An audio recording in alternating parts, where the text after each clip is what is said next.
Welcome, thank you Salman आपका। और जनाब, बजट पर हम बात कर रहे थे कि कैसा बजट है, और हमारे साथ एक्सपर्ट्स भी मौजूद हैं, इकोनॉमी के भी, और थोड़ा पॉलिटिकल एंगल भी। वैसे मेरा तो इंटरेस्ट है कि जानने की कोशिश करेंगे कि पॉलिटिकली कितना बड़ा चैलेंज है हुकूमत के लिए इस बजट को पास करवाना। वैसे तो कहा यही जा रहा है कि जाहिर तरीन ग्रुप भी अब साथ है, इत्तेहादी थोड़े नाराज़ वराज हैं, लेकिन आखिर में काम चल ही जाता है।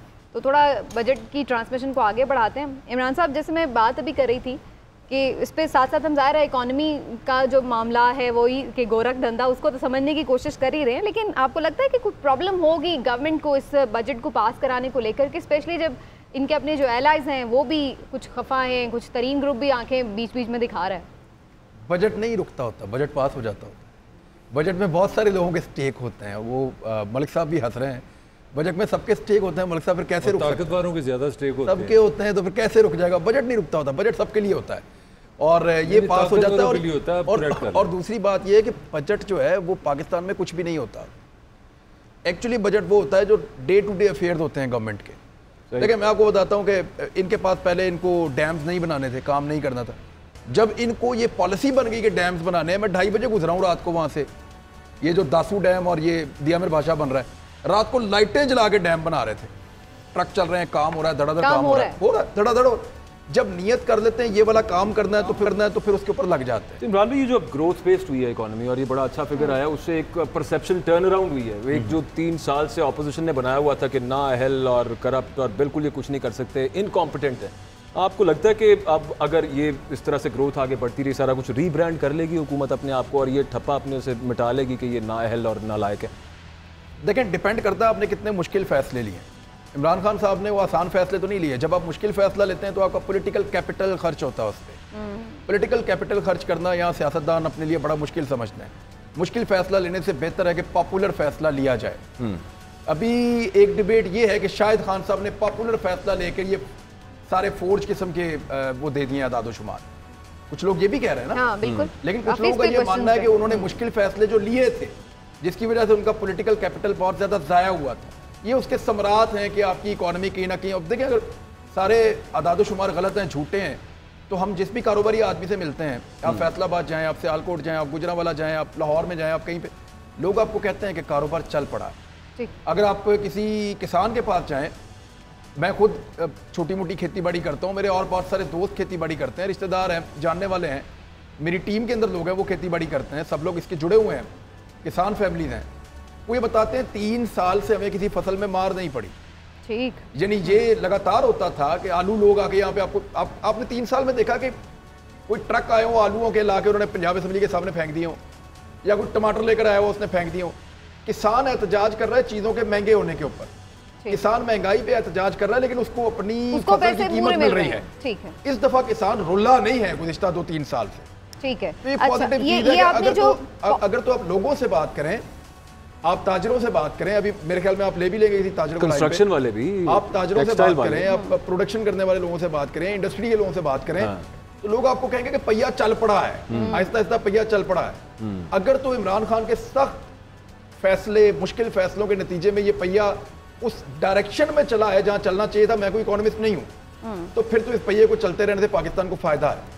और अगर उन्होंने डायरेक्शन बदल के पहिया चला दिया है, जो कुछ लोगों को खतरा है, तो फिर हो सकता है कि हम उधर ही चले जाएं जहां से हम चले थे वापस। चलिए, अल्लाह ना करे, अल्लाह करे कि जी समत बेहतर ही हो। अकील करीम ढेड़ी साहब ने हमें ज्वाइन कर लिया और आप सब उनके नाम से बिल्कुल उनके नाम से सब वाकिफ है, उनसे जानते हैं जी उन्हें बजट कैसा लगा है। अकील करीम ढेड़ी साहब, इमरान खान साहब तो बड़ी पॉजिटिव चीज़ें हमें दिखाई हैं, इमरान खान प्राइम मिनिस्टर साहब ने भी और इमरान खान जो हमारे साथ बैठे हुए, आप क्या कह रहे हैं? वाकई ये जो ग्रोथ है ये शो कर रही है कि अब हम राइट डायरेक्शन में हैं और जो हमारा सनती पहिया है, मईशत का जो पहिया है वो अब चल पड़ा है, तो हम इंशाल्लाह निकल जाएंगे इस सारी क्राइसिस वाली सिचुएशन? मैं अब एक बात यकीन से कह सकता हूँ कि करंट कंडीशन में जो बजट दिया गया है, इससे बेहतर बजट कोई भी नहीं दे सकता था। अच्छा। और ये बजट में इन्होंने पूरी कोशिश की है कि जो इस पहिया चल रहा है वो चलता रहे, रुके ना, और ग्रोथ ओरिएंटेड बजट हम उसको कह सकते हैं। और एक अच्छी बात है कि मिनिमम वेजेस जो इन्होंने बढ़ा दी, इसकी जरूरत भी थी, क्योंकि महंगाई की हो आप तनख्वाह बढ़ा के रोक सकते हैं, अदरवाइज बड़ा मुश्किल। लेकिन इस वक्त जो मैं समझता हूँ कि गवर्नमेंट जो एक्सपेक्ट कर रही है कि हम तकरीबन टैक्स रेवेन्यू और नॉन टैक्स रेवेन्यू तकरीबन कोई 7,800 अरब रुपए। तो मेरा अपना ये ख्याल है कि आज की कंडीशन में ये आप कलेक्शन बहुत आसानी से कर लेंगे, क्योंकि पाकिस्तान में लार्ज स्केल मैन्युफैक्चरिंग में जितनी ज़्यादा ग्रोथ हम देख रहे हैं, फिर सर्विस सेक्टर को भी ले लें और दूसरा एग्रीकल्चर सेक्टर, तो मेरा अपना ख्याल है कि गवर्नमेंट जो एक्सपेक्ट कर रही है इससे भी ज़्यादा मैं समझता हूँ हम अचीव भी कर सकते हैं, और ग्रोथ भी मैं समझता हूँ कि 5% भी ग्रोथ कर जाएगी। अच्छा, क्योंकि पाकिस्तान में एक्टिविटीज मैंने पहले कभी इस तरह की नहीं देखी जो आज देख रहे हैं हम। हेलो, अच्छा अकील साहब, शौकत तरीन साहब ने कहा एक्सपोर्ट एक्सपोर्ट एक्सपोर्ट, 3 दफ़ा उन्होंने कहा बहुत इंपॉर्टेंट है ये सब कुछ करना। और मुश्किल फैसले जो अभी इमरान भाई भी बात कर रहे थे, उनमें से एक सबसे मुश्किल फैसला था रुपए को डीवैल्यू करना। ये सब कुछ कर लिया और इतना ज़्यादा डीवैल्यू कर लिया, 166 से वापस हम 154 पे आए। एक्सपोर्ट तो खास बड़ी नहीं, उसका उतना फ़ायदा इस मुश्किल फैसले का नज़र तो नहीं आया। अच्छा, आवाज़ शायद नहीं होने चाहिए, टेक्निकल इशू है मेरा ख्याल है। चलिए, अच्छा मैं ताहिर मलिक साहब की तरफ ज़रूर जाऊँगी। ताहिर साहब, आपका चूँकि एजुकेशन सेक्टर से भी एक करीबी और गहरा ताल्लुक है, तो ये एजुकेशन और हेल्थ ऐसे 2 सेक्टर्स होते हैं, सब कहते हैं कि इस पर सबसे ज़्यादा इन्वेस्ट करना चाहिए, लेकिन हमेशा सबसे ज़्यादा बड़ा जो रगड़ा है वो इसी सेक्टर को लगता है। आपको क्या लग रहा है, वैसे जो हेल्थ इंश्योरेंस कार्ड है ये तो बड़ा अच्छा एक इनिशिएटिव है इस गवर्नमेंट का, लेकिन क्या ये काफ़ी है या इसमें बजट में मजीद कुछ हमें नज़र आना चाहिए था? मीना, मेरे ख्याल में जो आम आदमी का पाकिस्तान है, जो आम आदमी का बजट है, वो यहीं पे ख़त्म होता है, यहीं पे शुरू होता है। बाकी ना मुझे समझ है, आप पाकिस्तान के किसी बड़े शहर में कोई 2-3 बड़े प्लाजा बनाए, वो 30 अरब के बनेंगे। 30 अरब आपने दुनिया की 6ठी बड़ी पॉपुलेशन, दुनिया की दोबारा सुन लें, 6ठी बड़ी पॉपुलेशन के लिए 30 अरब सेहत के लिए और 40 अरब रुपए आपने उसकी तालीम के लिए रखे हैं। नोइंग आई नो कि 18वीं तरमीम आ चुकी है, ये सूबों का काम है, मगर ये पाकिस्तान है भाई। मुझे आप कोई बजट दिखा दे रिसर्च का, मुझे कोई बजट दिखा दे साइंस की तरक्की का, मुझे कोई बजट दिखा दे। और दूसरी चीज़ जो सबसे अहम है, आप किसी एक्सपर्ट से पूछ लें, पाकिस्तान सिर्फ एक चीज़ से चल रहा है, या इसको अल्लाह चला रहा है, या वो मर्द जो हमने मिडल ईस्ट बेचा हुआ है, वो मर्द जो हमने लंदन में टैक्सी चला रहा है। 29 बिलियन डॉलर वो बेचते हैं और हम यहाँ पे DHL एयर कंडीशनरों में रह के अपनी बहनों की शादियाँ कर रहे हैं। जी हम बड़े अमीर हैं। ये सारा ये आपकी इकोनॉमी है। आप 29 अरब रुपये उनका खा रहे हैं और वो काम आ कर रहे हैं जो मैं 29 अरब बिलियन डॉलर में बात कर रहा हूँ। और वो उनमें से आधे लोग हुए हैं जिनके बच्चे अपने बाप से मतलब यतीमी की ज़िंदगी गुजारते हैं। बाप सऊदी अरब में काम करता है, बच्चे यहाँ पे हैं, तो हम कहते हैं बड़े अच्छे हैं जी, उनको पाकिस्तान पे बड़ा अपना मान है। वो भी वैसे एक मिनट दूंगा, आपका जो अगले साल का बजट आपने दिखाया उसमें 29 बिलियन US डॉलर का आपका ट्रेड डेफिसिट आ रहा है। आपने कहा 26 अरब का हम चीज़ें बेचेंगे और 55 अरब डॉलर की चीज़ें हम खरीदेंगे। इस बड़े तजारती खसारे से पाकिस्तान इकोनॉमिकली वायबल नहीं हो सकता। इससे ज़्यादा मैं बात नहीं कर सकता। अच्छा, मैं डॉक्टर इकरामुल हक साहब की तरफ जाऊँगी। डॉक्टर साहब, जो फोकस नज़र आ रहा है, पहले प्राइम मिनिस्टर साहब का था कंस्ट्रक्शन इंडस्ट्री के ऊपर ज़्यादा कि इसको उठाना है, अब उनका जो फोकस है वो ज़्यादा एग्रीकल्चर की तरफ दिखाई दे रहा है, इंडस्ट्री की तरफ, बाकी टेक्सटाइल वगैरह की तरफ। आपको लग रहा है कि जो प्रायोरिटीज़ हैं गवर्नमेंट की वो ठीक हैं, तरजीहात सही हैं? जी, कंस्ट्रक्शन में ये होता है कि आप एक्सपोर्ट तो नहीं कर सकते ना, मगर एग्रीकल्चर का ये है कि आपको इंपोर्ट करनी पड़ रही है। ये तीसरा साल है या चौथा साल है कि कपास की जो आपको ज़रूरत है उसकी बजाय 8-9 मिलियन आपकी कम होती हैं। अब आपको ज़ाहिर है उसके ऊपर ज़रिए मुबादला खर्च करना पड़ता है, फिर आप उससे धागा बनाकर या आप ज़्यादा से ज़्यादा क्लॉथ बनाकर बेचते हैं। हम कौन सी गारमेंट्स की इंडस्ट्री है हमारी, बांग्लादेश की 47 बिलियन की तो सिर्फ गारमेंट्स की जो उनकी एक्सपोर्ट है। तो एक लिहाज से में 2 चैलेंजेस हैं। एक तो ये कि फूड सिक्योरिटी पहली दफ़ा पाकिस्तान में रियलाइज़ हुआ है कि ज़राई मुल्क होने के बावजूद हमें शक्कर भी और हमें गंदम भी इम्पोर्ट करनी पड़ी है। तो ये रियलाइजेशन के बाद मेरा ख्याल है उन्होंने अच्छा फ़ैसला किया है कि पहले हम अपनी फूड सिक्योरिटी ठीक करें, उसके बाद हम एक्सपोर्टेबल सरप्लस भी यहाँ से बनाएं। और अच्छी खबर ये थी कि आज ही शायद वो तकरीर में तो नहीं आई, मगर हमारा जो बैन लगाया हुआ था राइस के ऊपर रूस ने वो उठा लिया है और रूस की कोई तकरीबन 5-6 बिलियन डॉलर की जो है वो राइस की डिमांड है।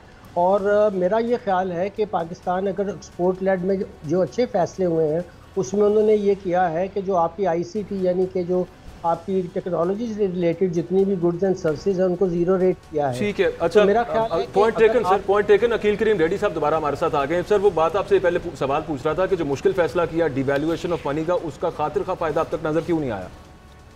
एक्सपोर्ट्स की देखिए, गवर्नमेंट ने जो डिवैल्यूएशन किया, इसी की वजह से आज हम खड़े हुए हैं। अगर हम 2018 की बात करते हैं तो हमारा स्टेट डेफिसिट $35 बिलियन था, $35 बिलियन। और इसके जी जी आवाज आ रही है आपकी।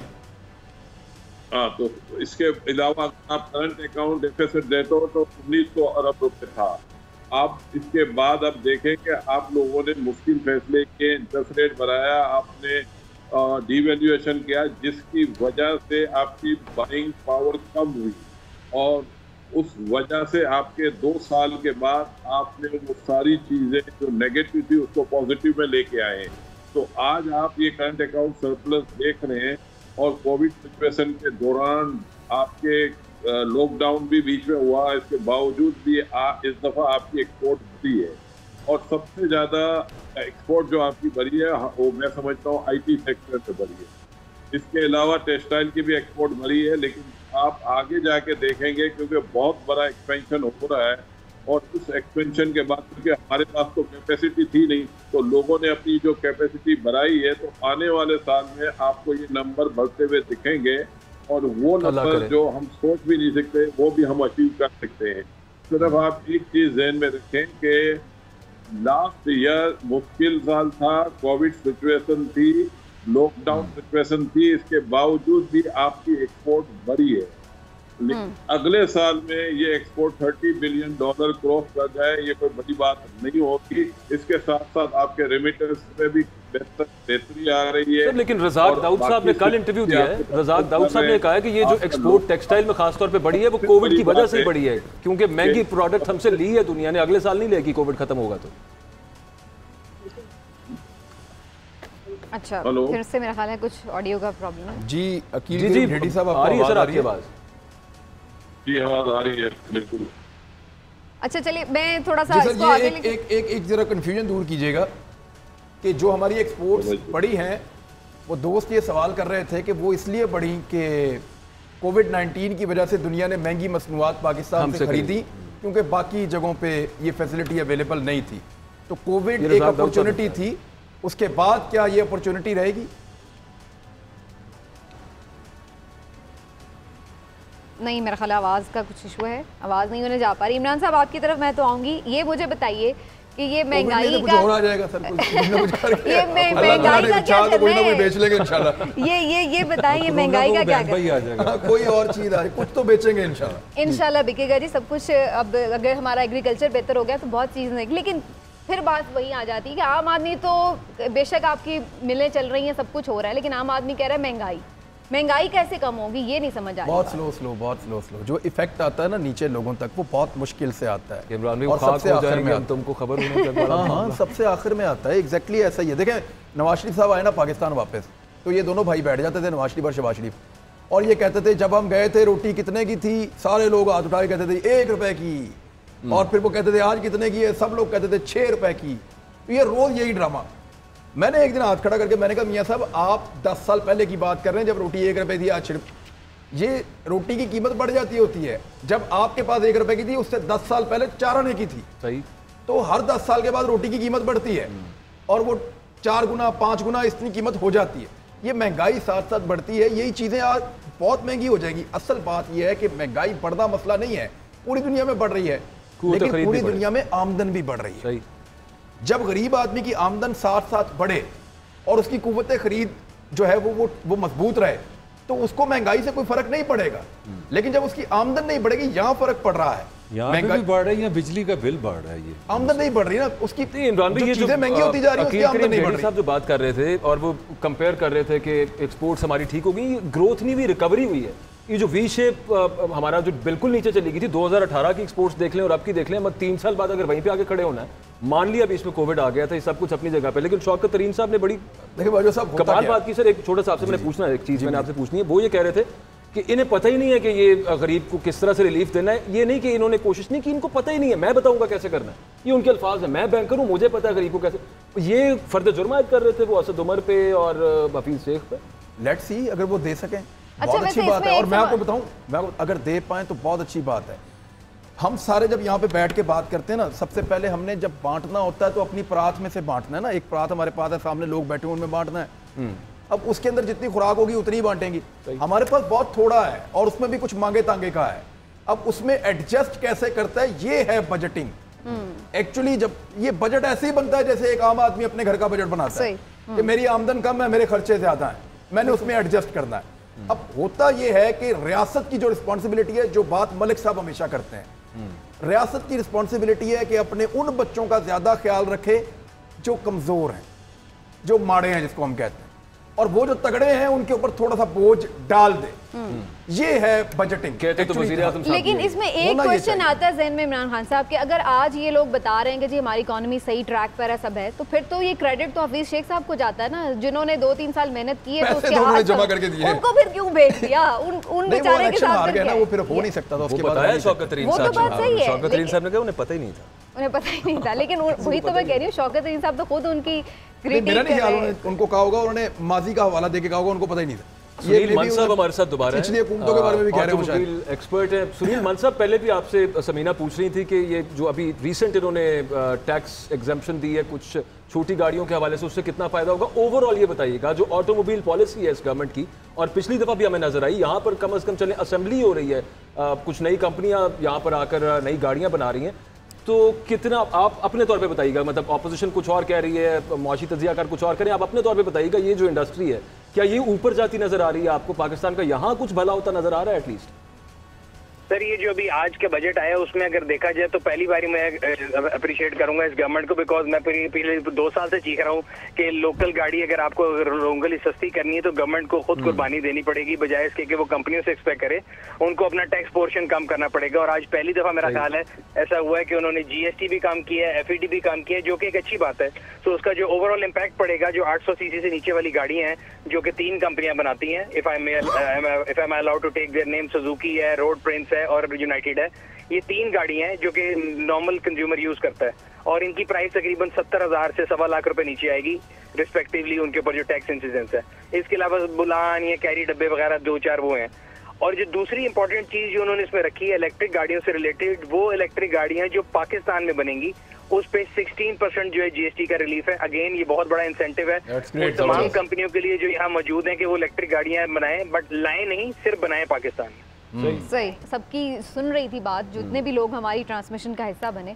मुझे लग रहा था सिर्फ एक ताहिर मलिक साहब को बजट पसंद नहीं आया, बाकी सब तो उसमें अच्छी अच्छी चीज़ें कुछ तलाश करने में कामयाब हो गए हैं।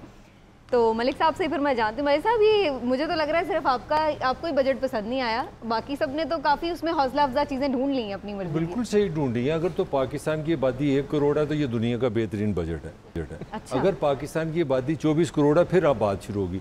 23 करोड़ का इशू क्या है? 23 करोड़ का इशू है बिजली का बिल। मैं आम जिस बंदे से मिलता हूँ आज के दौर में, शादीशुदा हो, बैचलर हो, उसका जिक्र क्या होता है, ये हमारा बिजली का बिल इतना है, आपका कितना है। दूसरी है महंगाई, बिजली का बिल भी उसी में है। जो समझने वाली बात है ना, जो आम आदमी है, जो पाकिस्तान 22-23 करोड़ पाकिस्तान है, ये 1 करोड़ जो है, मैं आपको अच्छी खबर देता हूँ, पिछले साल 50% से ज़्यादा कारें फ़रोख्त हुई हैं। 50% से मुराद है जो पाकिस्तान की खुशहाल क्लास है, अल्लाह ताला उनको मज़ीद खुशहाल करे, मुझे उस पर कोई तकलीफ़ नहीं है। मेरी तकलीफ़ ये है कि आपने ना आम आदमी की महंगाई कम की है। आम आदमी की महंगाई किस तरह कम होगी, उसका सिंपल सा फार्मूला है। उसके लिए 3 उसके दुश्मन है, बिजली है, पेट्रोल है, गैस है। ये चीजें आप सस्ती नहीं करेंगे, ट्रांसपोर्ट सस्ती नहीं होगी। वो कह रहे हैं हमने कीमत बढ़ाई नहीं बढ़ाई नहीं। कहते हैं IMF हमें कह रही थी कि बिजली का टैरिफ बढ़ाया, 3 साल में देख लेना, अगर IMF कह रहा है तो ये भी फिर आप डॉक्टर इकराम साहब से पूछना लेंगे क्या ये किस तरह से आम आदमी तक कैसे पहुंचेगा ये सब मामला। डॉक्टर साहब से ये सवाल करें, सस्ती होने का ऐलान होता भी नहीं है। डॉक्टर साहब से पूछे ना, कर्जों से आप मुल्क चला सकते हैं, आपको जवाब मिल जाएगा। वो तो बाद में भी कर सकते हैं, वो जिस टाइम उनका दिल करेगा वो बिजली का टैरिफ ज्यादा हो सकता है। डॉक्टर साहब आप ये बताइएगा कि ये अगेन वही बात, खास तौर पे फूड इन्फ्लेशन, इस पे काबू किस तरह से पाना है? और क्योंकि जब तक वो नहीं होगा तो तब तक गरीब आदमी को ये जितने मर्जी अच्छे फिगर सुनाते रहें, दिखाते रहें, वो ये कहेंगे मेरा तो बिजली का बिल यहाँ पे पड़ा है और ये यूटिलिटी बिल्स हैं, ये तो एक बड़ी दुखी दास्तान सुना रहे हैं। तो इसका हल आपको कोई नजर आ रहा है इनकी पॉलिसी में? जी देखिए, ज़राअत की सप्लाई चेन क्या है, एक तो फार्मर्स को कुछ नहीं मिलता और वो वहीं गरीब का गरीब है और उसकी इनपुट्स महंगी हैं, वो भी बिजली इस्तेमाल करता है, वो भी जो है खाद इस्तेमाल करता है, उसको इंसेक्टिसाइड्स भी लेने हैं, पेस्टिसाइड्स भी, आप पता नहीं क्या क्या आपने उनको मुसीबतों में डाला हुआ। फिर कहीं जाकर हमारी यील्ड पर एकड़ देखें कितनी कम है। हमारे यहाँ इनएफिशिएंसी भी बहुत है। अब हमने कोई जदीद तरीके उनको सिखाए नहीं, हमने कोई अपनी पैदावारी लागत कम की नहीं है। अच्छा, बीच में जब ये सारा हो जाता है तो मिडिल मैन जो है वो खुद ये वज़ीर ख़जाना मोहतरम का कहना, मेरे अल्फाज नहीं है, कि 200% तक की जो बीच की मुनाफाखोरी है वो मिडिल मैन करता है। और फिर जो एंड कंज्यूमर है उसको जो चीज़ मिलती है, जो हम फूड इन्फ्लेशन की बात कर रहे हैं या यूटिलिटीज़ की बात करें, देखिए यूटिलिटीज़ में तो सादा है कि अगर आपको इंटरनेशनल प्राइस में ऑयल ज़्यादा मिल रहा है और आपने उसके ऊपर पेट्रोलियम लेवी भी 30 रुपए लगानी है पर लीटर, उसके ऊपर 17% सेल टैक्स भी लगाना है, तो क्या पाकिस्तान नहीं हो कि ये परचेजिंग पावर है, हम 17% वाले अगर सेल टैक्स के मॉडल में है तो क्या हमें यूरोपियन वाली फैसिलिटीज़ हासिल हैं? क्या हमारी एजुकेशन फ्री है, हमारा हेल्थ फ्री है? देखिए टैक्स रेट हमने रखे हुए हैं यूरोप वाले, जो कि ज़्यादातर वेलफेयर स्टेट समझी जाती हैं। खुद आप मुझे बताइए कि अमेरिका के अंदर किसी स्टेट के अंदर भी 3-4% से ज़्यादा सेल टैक्स नहीं है। हमारे यहाँ सेल टैक्स की शरह 17% से अगर हम 12 भी कर देंगे, यूटिलिटीज महंगी हुई, फिर मैंने अर्ज किया कि आपकी डायरेक्ट टैक्स भी तो ज़्यादा है ना, कलेक्शन टैक्स कलेक्शन ज़्यादा है, तो वो भी तो एक फैक्टर है साथ, वो बहुत ज़्यादा है। इनएफिशिएंसी है, मार्केट की इनपरफेक्ट्स नहीं है, बल्कि मार्केट के ऊपर उन माफियाज का कब्जा है। देखिए जो मनी पावर वाला आदमी है वही होर्डिंग कर सकता है ना, वही ब्लैक मार्केटिंग कर सकता है। किसान बेचारे के पास तो इतनी भी सलाहियत नहीं है कि जब वो माल की हर दफा बात होती है, खत्म किसने करना है। जो पीछा कर्जा है वो तो कर्जे पे चल रहा होता है, उसने बीज कर्जे पे लिया होता है, उसने खाद कर्जे पे ली होती है, उसको स्पोर्ट प्राइस नहीं मिलती है। ये जो गलत फहमी है कि स्पोर्ट प्राइस उसको मिलती है, वो तो स्पोर्ट प्राइस से बहुत कम पे, जब वो सारा सूद अदा करके, वो जो पहले महाजन होते थे आजकल वहाँ वो जो खाद, लेकिन डॉक्टर साहब वैसे गरीबी रहेगा, वो कहने का मतलब क्या था? लेकिन एक चीज है ना इसमें अकबर के, अभी जैसे इमरान खान साहब कहते हैं कि इस दफा फार्मर्स खुश हैं, वो एहतजाज किसी और बात पे कर रहे हैं, लेकिन अब वो वाली चीज नहीं है कि उन्हें पैसे नहीं मिल रहे हैं या उस तरह। अब तो काफ़ी सपोर्ट प्राइस बड़ी भी है और उनको पैसे भी मिल रहे हैं। लेकिन अगेन बात तो वहीं आ जाती है कि जी अगर कोई माफियाज हैं, जो भी प्रॉब्लम्स हैं, वो तो ज़ाहिर गवर्नमेंट पे ही आती है जिम्मेदारी, उन्होंने ही उनसे लड़ना भी है, जो प्रॉब्लम्स हैं उनको दूर भी करना है। लेकिन सुनील मन साहब भी हमारे साथ मौजूद हैं, तो थोड़ा उनकी तरफ भी मैं जाऊँगी। सुनील मन साहब, वैसे जो गवर्नमेंट अदादोशुमार दे रही है कि जी बड़ी रिकॉर्ड सेल हुई, मोटरसाइकिलें बड़ी फरोख्त हुई हैं पिछले साल में, बड़ी रिकॉर्ड उनकी सेल हुई, आपको इस सेल की वजह क्या लग रही है? वो तो ये कहते हैं कि जी ये इसलिए देखिए लोगों के पास पैसा आया तो उन्होंने मोटरसाइकिल खरीदी। मैं तो ये सोच रही थी कि जो गाड़ी खरीद नहीं सकता बेचारा, वो फिर उसने सोचा कि चलो मोटरसाइकिल खरीद लूँ, या गाड़ी बेच के उन्होंने मोटरसाइकिल खरीद ली। कहीं ये वाली सिचुएशन तो नहीं थी? मैं आपसे एग्री करूंगा, बिल्कुल वैसी सिचुएशन है। अगर आपको याद हो, माजी में हमारे एक इम्पोर्टेड वजीर आजम होते थे शौकत अजीज साहब, उनसे जब किसी ने पूछा कि पाकिस्तान में तरक्की नहीं हो रही, तो वो कहते थे कि खेतों में जाके देखो लोग मोबाइल फोन यूज करते हैं तो तरक्की हुई है। तो ये भी वैसा ही फिगर है कि आपको मोटरसाइकिल की सेल दिखाई जा रही है। ये क्यों नहीं कोई देखता कि पाकिस्तान में जब 3 कारसाज इदारे थे तब भी पाकिस्तान की टोटल गाड़ियों की प्रोडक्शन 2 लाख यूनिट थी, आज 13 है, तब भी 2 लाख यूनिट पे क्यों बैठे हुए हैं?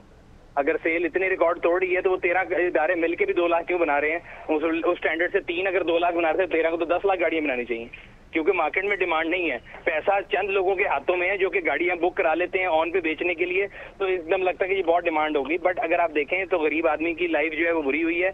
आम आदमी जो 2 व्हीलर ले पे मजबूर है, क्योंकि वो एक आम गाड़ी, जो सस्ती गाड़ी अपने बच्चों के लिए लेता था, जो एक जमाने में आप और मैं मेहरानी ऑल्टो लेते थे 4-5 लाख रुपए की, वो अब 10 लाख से ऊपर है। तो उसके पास ओनली ऑप्शन ये है कि वो मोटरसाइकिल खरीदे। बिल्कुल ठीक। बहुत शुक्रिया। आप सुनील मन साहब हमारे साथ मौजूद थे। एक आम खबर है, वो भी नाजरीन को बता दें कि कौमी असम्बली में कायदे शहबाज शरीफ साहब ने कहा है कि उन्होंने फैसला किया है कि बजट मंजूर करने में हुकूमत को टफ टाइम देगी ऑपोजिशन। जी हाँ, बिल्कुल। ऑपोजिशन अब अपने तेवर दिखा रही है। बिलावल भुट्टो के साथ वो मीडिया से गुफ्तगू कर रहे थे और उन्होंने क्या कहा, आपको सुनवाई देते। हमने ये तय किया है जितनी भी ऑपोजिशन पार्टीज हैं पार्लियामेंट में, इंशाल्लाह हम मिलके हम टफ टाइम देंगे, इस हुकूमत को एक्सपोज करेंगे।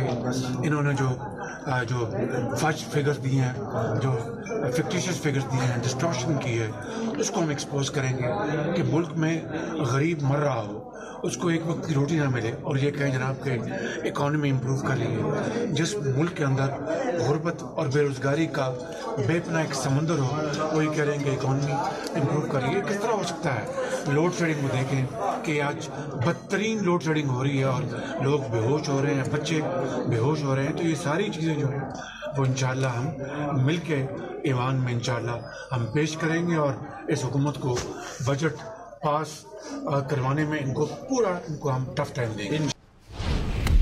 जी, तो शहबाज शरीफ साहब जो अपोजिशन लीडर हैं कौमी असम्बली में, उनका रिएक्शन भी आपने देख लिया। देखते हैं आने वाले दिनों में कह तो रहे हैं कि बड़ा टफ टाइम देंगे, देखते हैं कितना टफ टाइम देती है, लेकिन जाहिर है सब इस बात पे तो मुत्तफिक ही हैं अकबर, बजट तो पास हो ही जाता है। वो तो हो जाएगा, लेकिन टफ टाइम वो देंगे। ट्रांसमिशन का वक्त खत्म हो गया है, कुछ देर बाद हेडलाइंस के साथ वापस आएंगे। आप जीएनएन देखते रहिए।